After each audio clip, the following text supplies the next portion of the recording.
أما بعد فقد قال رسول الله صلى الله عليه وسلم خياركم في الإسلام خياركم في الجاهلية خياركم في الإسلام إذا فقهوا إن الله وملائكته يصلون على النبي يا أيها الذين آمنوا صلوا عليه وسلموا تسليما. اللهم صل على محمد خذ حسنه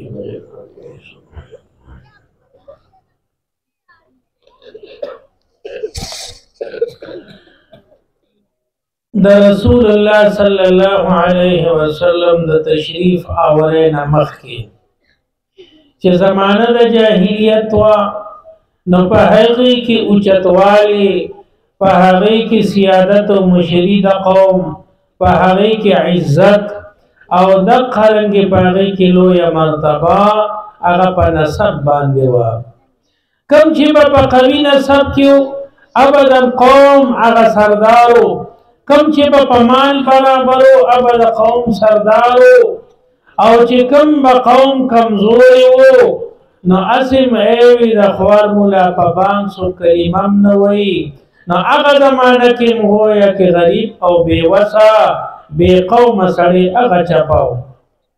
نبی کریم صلی الله علیه وسلم چې تشریف راوړ د هغې تشریف آورې سره مکمل هغه نقشه الټه شوه. د دواړو جهانو سردار محمد رسول الله صلی الله علیه وسلم اے د والد محترم نه یوه میاشت پس د یو روایت مطابق د هغې د وفات نه یو میاشت پس نبی کریم صلی الله علیه وسلم پیدا شوی دی. نو په اوچت قوم په قریش او هاشمی کې وو خو لیکن په یتیمه په حالت کې لوی شوی. والد محترمی لیدلی نه دی نیکه یې تر د 8 کالو عمر شریف پورې د نبی کریم صلی الله علیه وسلم تربیت کړی دی او بیا نیکه یې وفات شوی عبدالمطلب سے مبارک او بیا غیرتی تر ابو طالب سے د رسول الله صلی الله علیه وسلم تربیت هم کړی دی او بیا د جون د هغې زمانې چې کم مراد هغې وله هم پوره کړی دی او بیا چې د اسلام راتلل وشو دعوت د توحید پیش کړ او کومه دشمني ورته د قوم په غاړه شوه د ټولو قبایلو د عربو په غاړه شوه هغه دشمني ابو طالب صاحب په خپله غاړه کړه. زما عزتمندو هغه نظریه بدله کړه چې غریب او یتیم له خو بچا په وراثت کې حصه نه ورکوله هغه یتیم د دواړو جهانو سردار محمد رسول الله صلی الله علیه وسلم شو.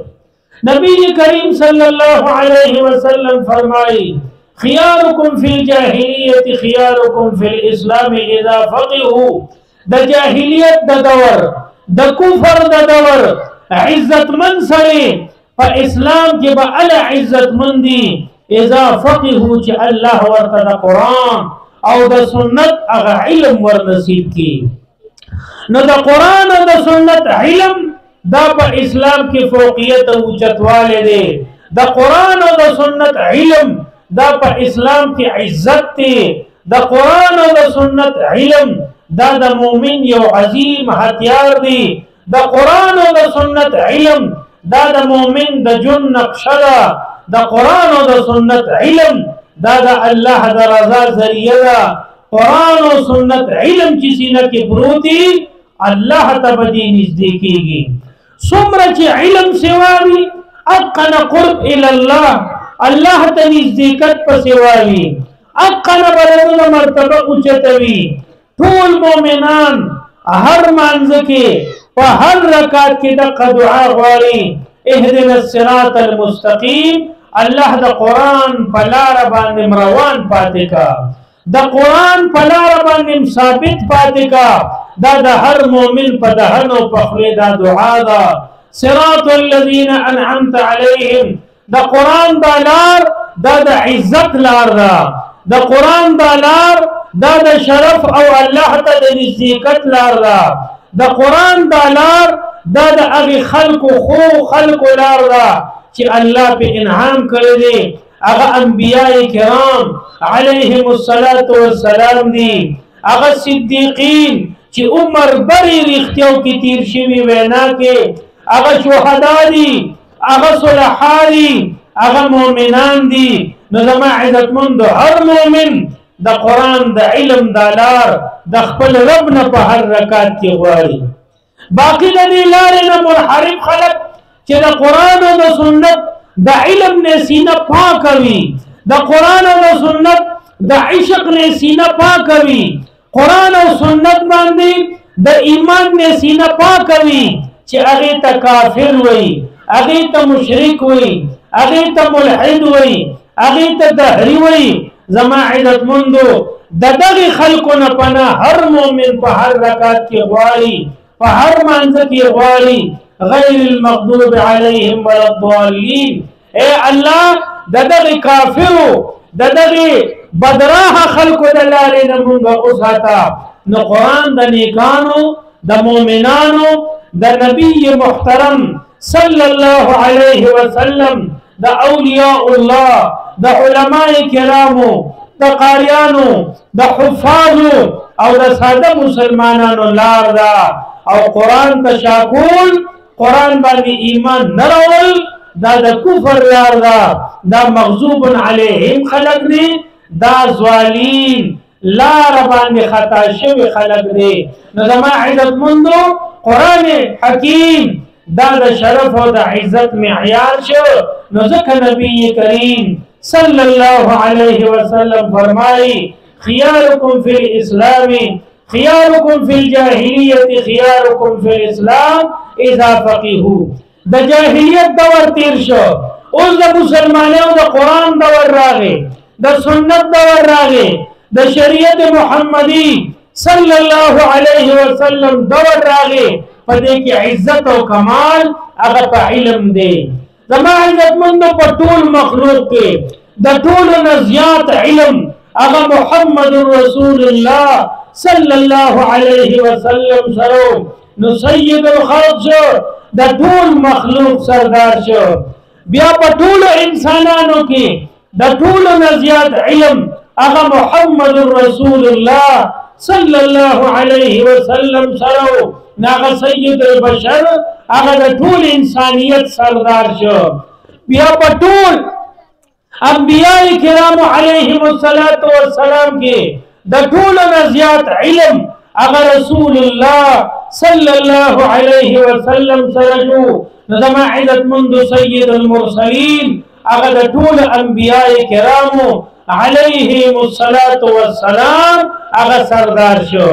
او اے دا دین مسلم دا په قوم کې چې چا سره ښه علم وي هغه د امامت لایق دی، په دې علم عمل وي هغه د امامت لایق دی، هغه کې تقوا وي د حرامو نه ځان ساتي هغه د امامت لایق دی، هغه بې سړیتوب ني د قرآن او د سنت مطابق سړیتوب پکې وي هغه د امامت زیات حقدار دی.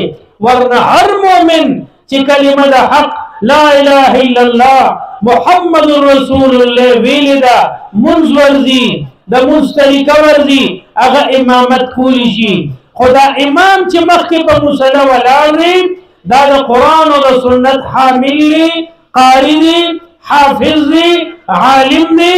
الی مونږ مخکې کوو که دې ملا صاحب نه وي بیا مونږ ځان له امام نه ګرځو. دا روزانه مشري چې زمونږ دا د قرآن او د سنت عالم کوي دا ښه سړي یې کوي نو په خپلو سترګې راته الله ښیي چې سرداري په قرآن او سنت کې پرته ده. سرداري او مشري د اقوامو د ملکونو او د کائناتو هغه قرآن او سنت سره تړلې ده. نو ځکه رسول الله صلی الله علیه وسلم معراج ته تشریف وړي د مسجد حرام نه الله دې مرتضر سر زره بوزي، د مسجد حرام نه روانېږي مسجد اقصی بیت المقدس ته ځي. الله دې پکې زمونږ د ټولو مسلمانانو په بیت المقدس کې د دغې مردارو نه دې الله ذات کړي زمونږ پکې مونږ کول نصیب لري.